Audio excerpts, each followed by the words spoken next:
The Tampa Bay Buccaneers are a little bit banged up heading into week number 2. Let's talk about it. Shout out to Sleeper, by the way. More on them a little bit later on in this video. So, today we are taking a look at the Bucs week 2 injury report. This is per Rick Stroud of the Tampa Bay Times, by the way. And guys, there is a lot to dive into here. Firstly, Mike Evans, he's good to go. He had a rest day on Friday. He should be completely fine. The big one here, though, is Luke Goedeke, the Bucs starting right tackle. He did not participate on Thursday nor Friday's practice with a foot injury. Now, I believe, according to head coach Todd Bowles, this was a foot injury that he had sustained in the Week 1 win versus the Atlanta Falcons. So, the Bucs may very well be at an offensive line without their top two $20+ million per year offensive tackles. Not good at all. Now, it did also come out that the Buccaneers are going to continue the offensive line that they put out last week. That was Graham Barton at left tackle, Michael Jordan at left guard. You had Ben Bredesen at center. At right guard, you had Cody Mock. And then at right tackle, you had Luke Goedeke. If Luke Goedeke cannot go, the assumption, at least my assumption, is going to be that you will see Charlie Heck be the starter at right tackle if Goedeke is not available. So, just to recap that, your potential offensive line going into week number 2 would be Graham Barton at left tackle, Michael Jordan at left guard, Graham Barton at center, Cody Mock at right guard, and Charlie Heck at right tackle, which means the only guy who's either A, playing his original position, or B, is an original starter on the offensive line would be Cody Mock at right guard. Not great, all things considered. Real quick, before we dive deeper into it, though, I do want to say real quick, shout out to the sponsor of this channel. It is Sleeper. If you guys do use the code MrBucs, you will get a $100 deposit match up to $100 when you do use the code Sleeper. Guys, it's the #1 sports app. You guys can look up everything on there. The latest news, the latest statistics. You can chat with friends, anything you want to do on there. Make sure you guys download it and enjoy sports the way it was meant to be. That is together.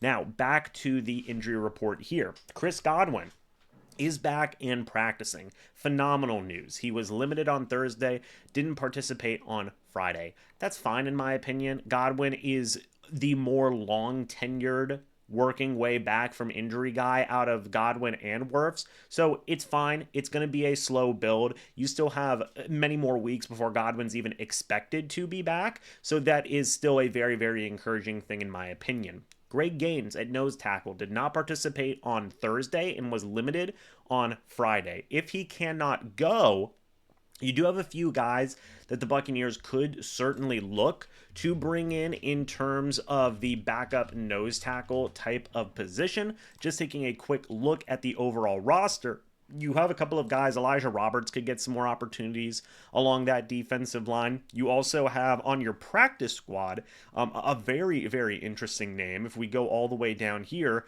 CJ Brewer, Adam Gotsis are there. We know that. We know what they are. Nash Hutmacher is on there as well. But Jason Jones is an interesting name. 6'6", 335 pounds. He is a rookie from Auburn. He may very well could be a guy that gets elevated to the active roster if a guy like Greg Gaines could not go. Ko Keefe with a head injury was limited Thursday and Friday. Seems like he'll probably be okay.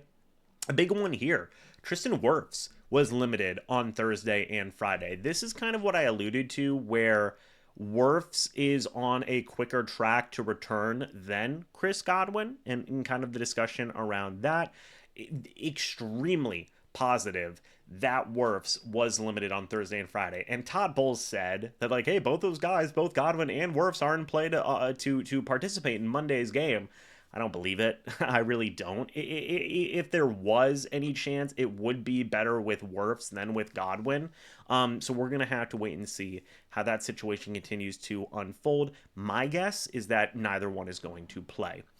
Finally, you had Christian Izien with an oblique injury. He was full go Thursday and Friday. Great news, because I thought the Buccaneers were pretty thin on their depth in the secondary. That would certainly change bringing back Christian Izien. He is a great depth piece. Zion McCollum with a neck and shoulder injury was limited on Thursday but full go on Friday. That's great news. Another big one, Benjamin Morrison with his quad was full go Thursday and Friday. I believe, again, per Rick Stroud of the Tampa Bay Times, he is expected to play, make his NFL regular season debut for the Bucs. Fantastic news, because the Buccaneers went into week number 1 with only 4 cornerbacks. Now they can go into week number 2 with Zyon McCollum, with Jamel Dean, and Benjamin Morrison as your top 3 cornerbacks, with Jacob Parrish as your nickel cornerback. So that is great news. I do wonder how much we will see Benjamin Morrison play in week number 2.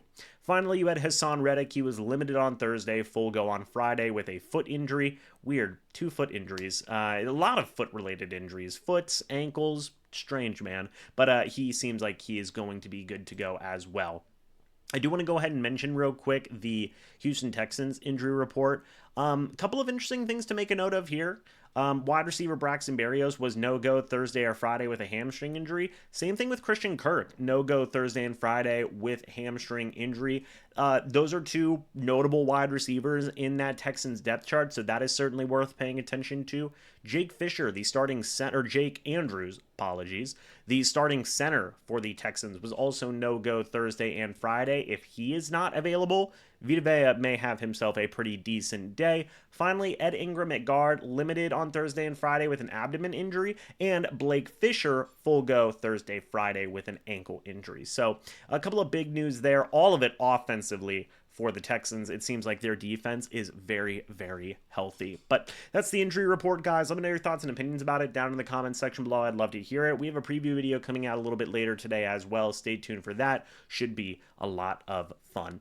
Thank you guys so much for watching this video. Let me know your thoughts and opinions on it. One more shout out to Sleeper, by the way, for being the proud sponsor of this video. It is greatly appreciated. And as always, guys, I'll see you all in the next video or the next live stream. But until then, and as always, guys, goodbye for now, and go Bucs.